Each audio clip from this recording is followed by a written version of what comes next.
د افغانستان پخوانی ولسمشر محمد اشرف غني نوی پیغام د نوریې د قضیې په اړه ښاغلي غني غبرګون ښودلی او عاملینو ته یې سخته سزا ټاکلې ده.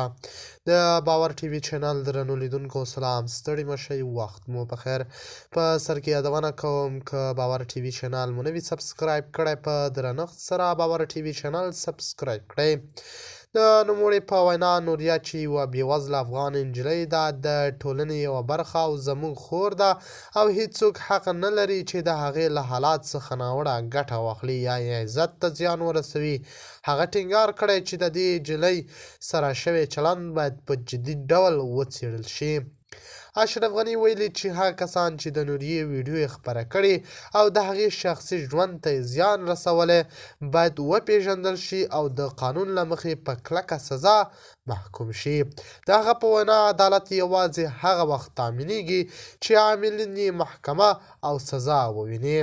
نوموړي زیاته کړې چې افغان ټولنه باید د خپلو کمزورو او بېوزلو وګړو ملاتړ وکړي، نه دا چې هغوی له نورو ستونزو سره مخ کړي.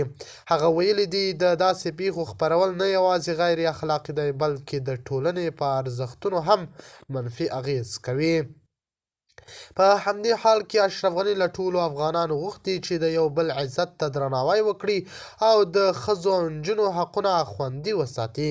هغه ټینګار کړی چې د افغان ښځو درناوی د ټولنې د ثبات او پرمختګ لپاره مهم دی. د چارو شنونکي باور لري چې دا ډول څرګندونې کولی شي د عامه پوهاوي په لوړولو کې مرسته وکړي او خلک وهڅوي چې د ټولنیز ارزښتونو ساتنې ته جدي پام وکړي.